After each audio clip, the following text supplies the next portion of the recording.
How now, spirit, whither wander you?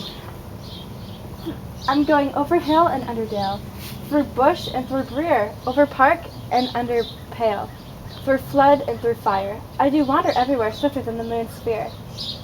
And I serve the fairy queen, to dew her orbs upon the green. The cowslips tall on her prisoners be. In their gold spots you see, those rubies, fairy favors. In those freckles live their savors. The king doth keep his revels here tonight. Take heed, the queen come not within his sight, for Oberon is passing, fell and wrath, because that she as her attendant hath a lovely boy stolen from an Indian king. She never had so sweet a changeling, and jealous Oberon would have the child, knight of his train, to trace the forests wild.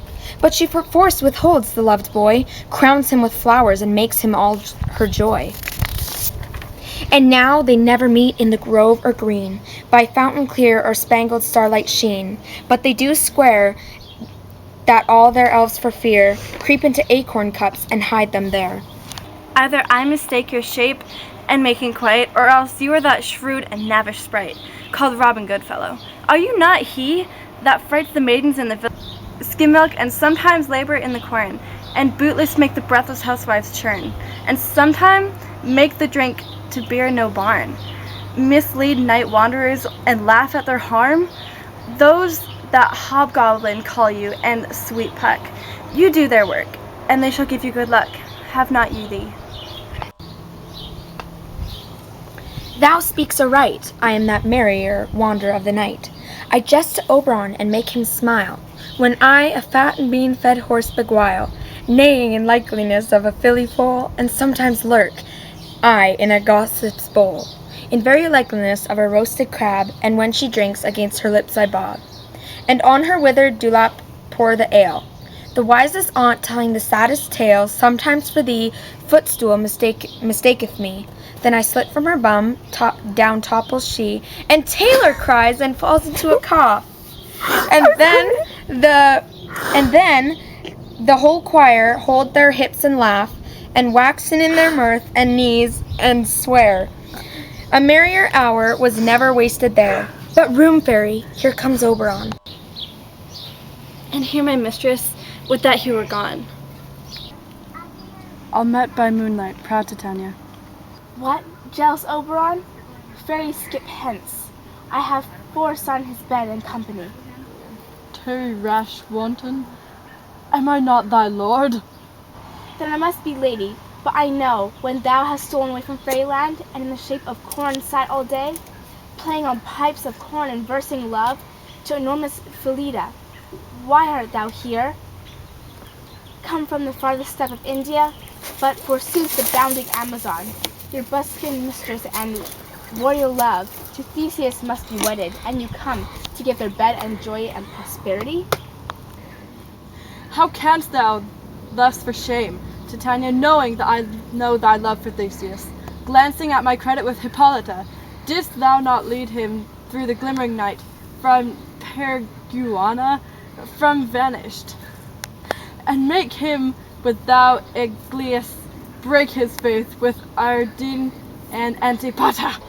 These are foreignties of jealousy, and it never since the middle summer's spring we met on a hill, in dale, forest, or mead, by paved fountain or rusty brook, or in the beach margin of the sea, to dance our ringlets in the whistling wind, but with brawls thou hast disturbed our sport. Therefore the winds, piping to us in vain, as in revenge have sucked from the sea contagious fogs, which falling in land has every pelting river made so proud. They have overborne their continents. The ox hath therefore stretched his yoke in vain. The ploughman hath lost sweet, and the green corn hath rotted ere youth attained and beard. The fold stands empty in the drowning field, and the crows are fattened with the murine flock. The Nines men moors filled up with mud, and the court's mazes in a wonted green. For the lack of Ted and undistinguishable, the human mortals what they want their winter here. No night is now with hymn or carols blessed. Therefore the moon, the governess of floods, pale in anger, washes all the air. The rhythm's diseases do around, and through this distempered we see the seasons alter hoary-headed frosts fall in the fresh lap of crimson rose, and on old Himes thin and icy crown, and our doors chaplet with sweet summer buds as a mockery set. The spring, the summer, the chilling autumn, angry winter change their wonted liveries, and May's world by their increases now, but how not which is which, and the same pony of evils come. From debate on which to session, we are now the parents and original. Do you amend it then? It lies in you. Why should Titania cross her Oberon? I do but beg the little changeling boy to be my henchman. Set your heart at rest. The fairyland buys not the child of me. His mother was a votress of my order, and in this spiced Indian air by night, full of hell she gossiped by the side, and sat with me on Neptune's yellow strands, marking it in bark traders on the flood, when we have laughed to see the sails conceive, and grow big-bellied with the wandered wind, which she was pretty with swimming, following her womb, which rich with my young squire, which immediate and sail upon this land, to fetch me trifles and return again, as from voyage rich with merchandise. But she, being mortal, of that boy did die. And for her sake do I rear up her boy, and for her sake I will not part with him. How long in this wood do you intend to stay? Perchance till Theseus' wedding day. If you will patiently dance in our round, and see our moonlight reveals, go with us. If not, shun me, and I will spare your hots. Give me that boy, and I will go with thee. For not the fairy kingdom, fairies away, we shall not chide down if longer stay. Well, go on thy way. Thou shalt not from this grove, till I torment thee from this injury. My gentle Puck, Yes. come hither. Thou rememberest since once I sat upon a promontory, and heard the mermaid on the dolphin's back uttering such delicate and harmonious breath, that rude sea grew civil at her song, and certain stars shot madly from their spheres. And to hear the mermaid's music, Yes, I remember. that very time I saw, but thou couldst not. Flying between the cold moon and the earth, Cupid all armed, a certain aim he took, at a fair festival throned by the west, and loosened his very shaft smartly from his bow, as it should pierce 100,000 hearts. But I might see young Cupid's fiery shaft quenched in the chastity beams of the watery moon, and the imperial votaress passed on, in the maiden Mediterranean fancy free. Yet I marked where the bolt of Cupid fell. It fell upon a little western side, before smelt white, but now covered with love's wound, and mermaids called it the love idleness. Fetch me that flower, that herb I showed thee once. The juice on it, on sleeping eyelids laid, will mark man or woman madly dote upon the next live creature that it sees. Fetch me this herb, and thou will be here again. Etra Leviathan can swim a league. I'll put a griddle round about the earth in 40 minutes.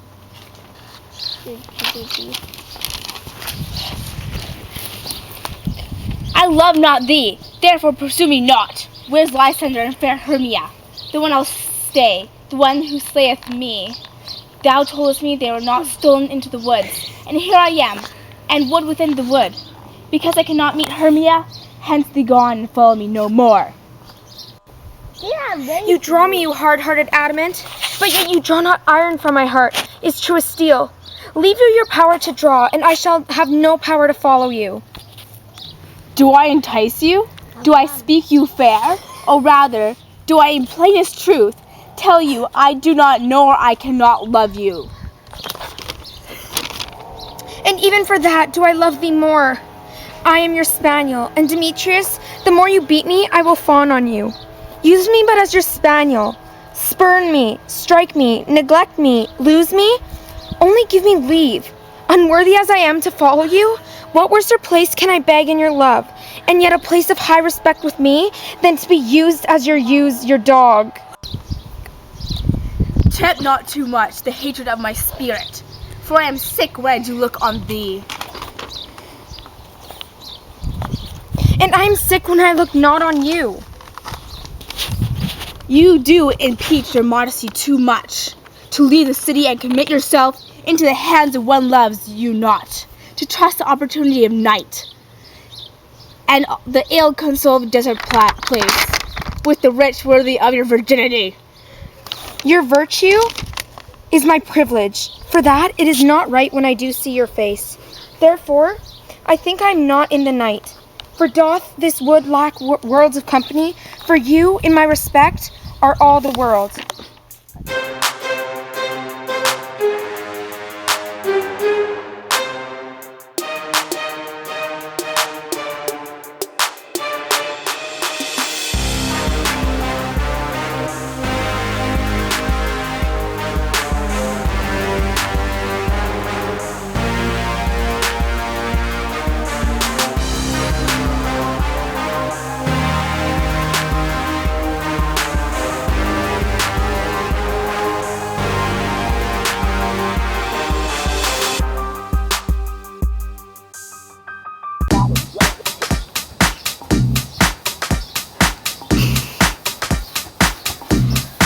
What's up, Spirit? Where are you headed to? I'm going over hills and valleys with bushes that have thorns. I'm also going over parks and fences, through water and fire. I wander everywhere, and I do it faster than the moon revolves around the earth, okay? I work for Titania, or Titania, is that how you say it? It's Titania. Anyways, she's the queen of the fairies, homecoming queen, and a part-time model, okay? Wow. I basically plan the proms, and I get the cowslip flowers bodyguards. You will also see that their petals have spots on them. Those are rubies, fairy gifts. Their sweet aroma comes from those little freckles. So anyways, peace out, dummy. I gotta go find some dewdrops to hang from a pearl earring on every single flower. The queen and her elves will be here soon. Wait, King's having a party here tonight, so you'd better make sure the queen doesn't come anywhere close to him. Because he's super mad that the queen took a precious little boy from the Indian king. She's never kidnapped such a darling human child before. So, Oberon's totally jealous. Like, you don't even know. On a scale from 1 to even, he can't. So, like, he wants the kid himself to go on, like, these little journeys to the forest. But the queen is, like, refusing to hand the boy over. Instead, she puts, like, these flowers in his hair, which I would totally love to do. And it makes a big fuss about it. So now Oberon and Titania won't even text each other or hang out with each other. Not in the forest, the plain, the under the stars, under the stars. They're always arguing. The little fairies got so scared, they hid in little acorn cups and refused to come out. That's how I was in 6th grade. Hey, correct me if I'm wrong here, but aren't you Robin Gayfellow, the mischievous and naughty spirit? The one who always goes around scaring little girls in the village? That's creepy. The one who's stealing all the cream from the top of the milk, messing up flour mills, and upsetting the housewives by keeping their milk from turning into butter? Also, you don't keep the beer from foaming up as you should, and it causes people to get lost at night while you laugh at them. Some people call you a hobgoblin or sweet puck, okay? But you're kind to them. You do work for them, and you give them good luck, okay, Robin Gayfellow?